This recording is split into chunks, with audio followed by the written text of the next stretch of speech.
الحمد للہ رب العالمین والصلاة والسلام علی رسول الکریم اما بعد فاعوذ باللہ من الشیطان الرجیم بسم اللہ الرحمن الرحیم یا ایہا النبی اذا جاءک المؤمنات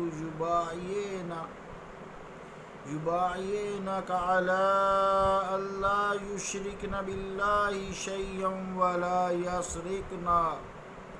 ولا يسرقن ولا يزنين ولا يقتلن أولادهن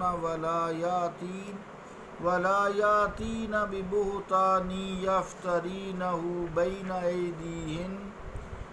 أيديهن وأرجلهن ولا يعصينك في معروف فبايعهن واستغفر لهن الله إن الله غفور رحيم صدق اللہ العظیم۔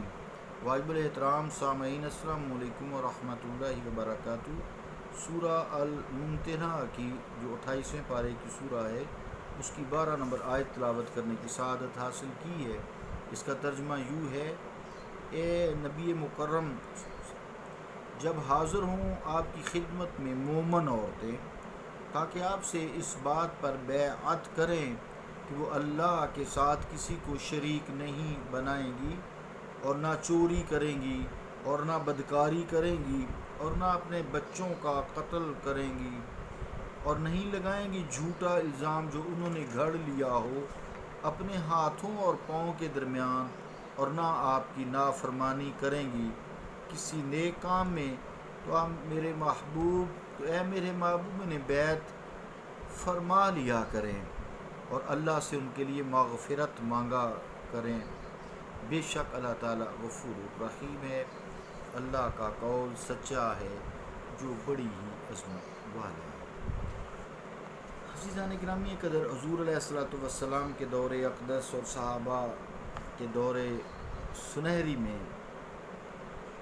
جو طریقہ تزکیہ نفس کا راج تھا اس کا تذکرہ چل رہا ہے، تو اس میں سے آج کچھ بیعت کا تذکرہ کریں گے، جیسا کہ میں نے آیت بھی پڑھی ہے قرآن مجید کی کہ اللہ نے حضور علیہ السلام کو فرمایا کہ مومن عورتوں کو بیعت کریں۔ ایک تو اس سے یہ مراد ہے کہ مومن ہی بیعت کرتے ہیں، دوسرے لوگ بیعت نہیں کرتے، کفار وغیرہ یا دوسرے جو لوگ ہیں، یہ مومنوں کا شیوہ ہے۔ رسول کریم علیہ السلام اور آپ کے صحابہ رضوان اللہ تعالیٰ اجمعین کے زمانے میں چند نسلوں تک اہل کمال کے جو بیشتر توجہ ہے اور زیادہ تر جو ان کے اعمال ہیں ظاہری شریعت پر ہیں اور ظاہری شریعت پر عمل پیرا رہے۔ ان لوگوں کو باطنی زندگی کے جتنے بھی شرعی احکامات کی وجہ سے جتنے بھی باطنی کیفیات ہوتی تھیں، ذوق شوق ہوتا تھا، سلوک کیف تھا، اس شریعت مطہرہ جو ظاہرہ تھی، جیسے نماز ہے، حج ہے، روزہ ہے، زکوٰۃ ہے، کلمہ توحید ہے، اذکار ہے، ان سے حاصل ہو جاتے تھے، ان کی وہ بھوک تزکیہ نفس والی پوری ہو جاتی تھی، اور جو آپ کی بعثت کے مقاصد ہیں وہ بھی پورے ہو جاتے تھے۔ چنانچہ ان بزرگوں کو احسان، یعنی اللہ تعالیٰ، احسان کا مطلب کہ حدیث میں آتا ہے کہ اللہ کی عبادت اس طرح کر جیسے تو اسے دیکھ رہا ہے، اگر یہ کیفیت نہیں ہے تو کم از کم یہ خیال کر کہ وہ تجھے دیکھ رہا ہے۔ یہ حدیث پاک ہے مشکوٰۃ شریف کی۔ تو یہ احسان یعنی اللہ تعالیٰ کا قرب جسے کہتے ہیں، یہ حاصل ہو جاتا تھا نمازوں میں ہی، ذکر میں، تلاوت میں، روزہ رکھنے میں، صدقہ خیرات کرنے میں، جہاد کرنے میں۔ ان میں سے کوئی شخص بھی ایسا آپ ملاحظہ نہیں کریں گے جو سر نیچے کیے ہوئے، آنکھ بند کیے ہوئے اللہ سے لو لگائے ہوئے تھا۔ وہ ہر وقت ہی اللہ سے لو لگائے رکھتے تھے۔ ان کا ایک ایک قدم، ان کا ایک ایک سانس، ان کی لوں لوں اللہ کے ذکر میں سرشار تھی۔ تو بظاہر ایسا نظر نہیں آتا تھا لیکن تھا۔ یہ جو بزرگ صحابہ کرام وغیرہ ہیں، یہ اللہ تعالیٰ سے قرب و حضوری کی نسبت اعمال شریعت اور اذکار وغیرہ کے سوا کسی اور ذریعہ سے کوشش نہ کرتے تھے، کیونکہ ایک مقصد جو پورا ہو چکا تھا۔ حضور علیہ السلام کی شیر اقدس کو دیکھتے ہی سارے مقاصد پورے ہو جاتے تھے۔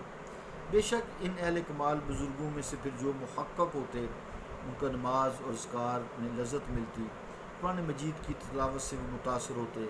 مثلا وہ زکوٰۃ اس لیے دیتے تھے اس سے سکون ہوتا ہے، اس سے روح کو جو ہے تسکین ملتی ہے، اس سے دنیا سے دوری جو ہوتی ہے وہ ختم ہوتی ہے، حرص لالچ طمع ختم ہوتی ہے، مال جمع کرنے کی جو خواہش ہے وہ ختم ہو جاتی ہے۔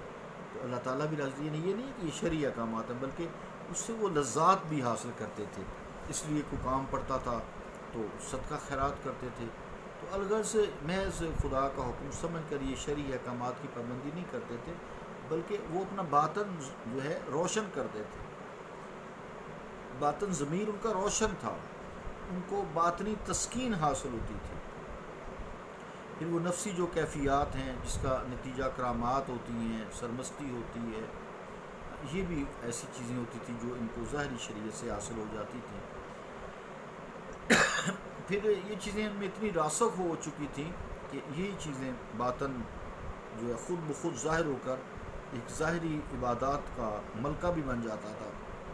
چنانچہ اس ضمن میں جب بھی ان سے کوئی ایسی ظاہری بات ہوتی تو اس کی صورت یہ تھی کہ وہ جس چیز کو از روئے امام صمیم قلب سے مانتے تھے وہ چیز بے اختیار ان کی زبان پر آ جاتی تھی، یا یہ بھی ہوتا تھا کہ یہ بزرگ خواب میں بعض چیزوں کو دیکھ لیتے تھے یا فراست سے معلوم کر لیتے تھے جو چیز نامعلوم ہوتی تھی۔ یہ ان کے صفائے باطن کی وجہ سے تھا، ان کے باطن پہ بہت سارے علوم، بہت ساری چیزیں جو ظاہری آنکھ نہیں دے سکتی وہ ایک سمجھے تصویر کی شکل میں وارد ہوتی تھی۔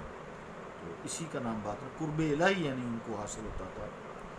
بعض خصوصی جو ان چیزوں کے علاوہ ریاضات ہوتی ہیں، عبادات تھیں، ان کا رجحان اور معمول بھی تھا، یہ نہیں ہے کہ بالکل نہیں تھی۔ تو خصوصی مشاہدات بھی تھے، مکاشفات بھی تھے۔ تو ان میں بعض صوفیانہ معمولات، تزکیہ نفس جس کو ہم نام دیتے ہیں، صوفیزم جو ہے کیا ہے، تزکیہ نفس، یزکیہم جو بعثت مقاصد کا مقصد ہے، دوسرا مقصد ہے، پہلا یتلو علیہم آیاتی و یزکیہم و یعلمہم الکتاب والحکمہ۔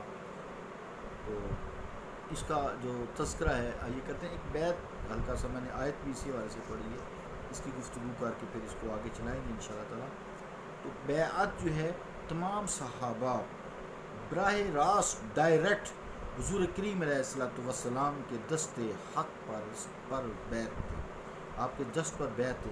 اس دور میں جو بیعت ہے، بیعت کا مطلب ہوتا ہے جیسے بیع نامہ ہوتا ہے نا، بیع نامہ یہ میں نے بیانہ کر دی ہے، عشرہ ہوتا ہے فروخت، بیع عشرہ خرید و فروخت، تو یہ ایک معاہدہ ہوتا ہے۔ بیعت عربی کا لفظ ہے، بیع ہم کہتے ہیں نا میں نے فلاں چیز کا، وہ اصل میں تھی بیع کہنا مسلم، اس کا نام بیانہ ہو گیا کہ جی ہم میں نے فلاں پلاٹ کا بیانہ کر دی ہے، اسی سے بیعت ہے۔ تو یہ جو بیعت کی ہے، بیعت عین سے ہے، یہ بیعت کی مختلف قسمیں اس وقت موجود تھیں، جو القول الجمیل میں حضرت شاہ ولی اللہ دہلوی رحمۃ اللہ علیہ نے بھی 14 نمبر پیج پر بیان کی ہیں۔ جیسے میں نے یہ آیت بھی پڑھی ہے، اس حوالے سے بھی بیعت قبول اسلام، بیعت الخلافہ، خلافت کی بیعت جیسے لیتے ہیں نا، حلف برداری ہوتی ہے، یہ بھی بیعت ہی ہوتی ہے۔ تو بیعت اقامت ارکان دین، نماز روزہ زکوٰۃ سارا، تو بیعت التمسک بالسنہ والتقوی، بیعت الاجتناب عن البدعات، یعنی بدعات سے اجتناب کی بیعت، میں اب بدعات نہیں کروں گا۔ بیعت الہجرہ، بیعت کی میں نے اب ہجرت کروں گا، معاہدہ ہو گیا آپ سے، ہجرت کروں گا۔ بیعت الجہاد، جہاد کی بیعت، بیعت الرضوان جو ہوئی تھی۔ بیعت السمع و طاعہ، بیعت المحبہ، محبت کی بیعت، تو سب کی تھی نا۔ البتہ جو بیعت طریقت طریقت و سلوک ہے نا، طریقت و سلوک میں مروج ہے، وہ ان بیعت سے جو موجودہ دور میں بھی ہوتی ہیں اصل، وہ قطعاً مختلف نہیں ہے۔ جو صحابہ کرام کا عمل ہے اس سے ثابت ہے۔ مثلا صحابہ کرام کی ایک دو واقعہ احادیث سے آپ ثابت کرتے ہیں۔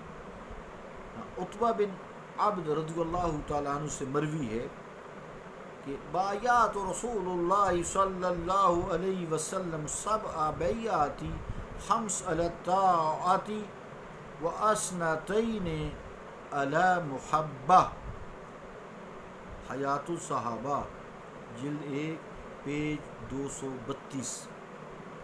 ترجمہ کیا ہے کہ حضرت عتبہ بن عبد رضی اللہ تعالیٰ عنہ فرماتے ہیں میں نے حضور علیہ السلام کے دست حق پرست پر 7 بیعتیں کیں، جن میں سے 5 اطاعت کی، واطیعوا اللہ واطیعوا الرسول، 5 اطاعت کی اور 2 محبت پر بیعت تھیں۔ قُلْ إِن كُنتُمْ تُحِبُّونَ اللَّهَ فَاتَّبِعُونِي يُحْبِبْكُمُ اللَّهُ، یہ ساری انہی آیات سے مفہوم ہے نا۔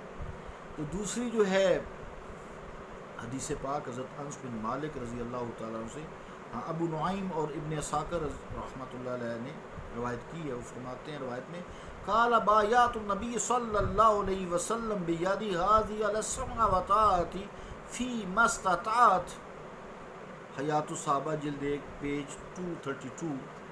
فرماتے ہیں کہ میں نے اس ہاتھ سے حضور صلی اللہ علیہ وسلم کے ساتھ سمع طاعت پر بیعت کی، ان چیزوں کے بارے میں جن میں استطاعت رکھتا تھا۔ یہ بھی بیعت دی، یا اللہ یہ ان چیزوں پہ ہے پر میں جتنی استطاعت رکھتا ہوں اتنی کروں گا، میں اللہ سے ڈروں گا لیکن جتنا ڈرنے کا حق ہے وہ تو آپ بھی ڈر سکتے ہیں میری استطاعت، فاتقوا اللہ ما استطعتم، بس اللہ سے ڈرو جتنی تمہیں طاعت ہے، یہ قرآن کریم بھی ہے۔ تو عزیزان گرامی ایک قدر ان ساری باتوں سے، اس گفتگو سے یہ بات ثابت ہوتی ہے عہد رسالت صلی اللہ علیہ وسلم اور صحابہ رضوان اللہ تعالیٰ اجمعین کا جو عہد ہے ان میں بیعت سے مراد صرف امر خلافت یا قبول اسلام ہی نہ تھا بلکہ دوسرے امور پر بھی بیعت کا طریقہ مروج تھا۔ شاہ ولی اللہ دہلوی رحمۃ اللہ علیہ بیعت کی مشروعیت کی نسبت پر رقم دراز ہیں، وہ فرماتے ہیں فَعْلَمْ إِنَّ الْبَيْتَ سُنَّةٌ وَلَيْسَتْ بِوَاجِبِهِ لِأَنَّ النَّاسَ بَايَعُوا النَّبِيَّ صلی اللہ علیہ وسلم وَتَقَرَّبُوا إِلَى اللَّهِ تَعَالَى یعنی جاننا چاہیے، فعلم پس کان کھول کر سن لو، پکا یقین کر لو، جاننا چاہیے کہ بیعت کرنا سنت ہے، واجب نہیں۔ صحابہ کرام حضور صلی اللہ علیہ وسلم کی بیعت فرمایا کرتے تھے، اس کے ساتھ اس سے بیعت سے اللہ کا قرب حاصل کرتے تھے۔ شاہ صاحب کے بیان سے 2 امور ثابت ہوتے ہیں، ایک بیعت سنت ہے بدعت نہیں، بیعت سنت ہے بدعت نہیں، بیعت اللہ کا تقرب حاصل کرنے کا ذریعہ ہے اور ان الفاظ دیگر کے ساتھ قرب الہی کا وسیلہ ہے۔ اللہ رب العالمین ہمیں دین کی سمجھ عطا فرمائے، اللہ تعالیٰ ہمیں اپنا قرب عطا فرمائے۔ صلی اللہ تعالیٰ علی رسول خیر خلقہ محمد وعلی آلہ واصحابہ اجمعین برحمتک یا ارحم الراحمین۔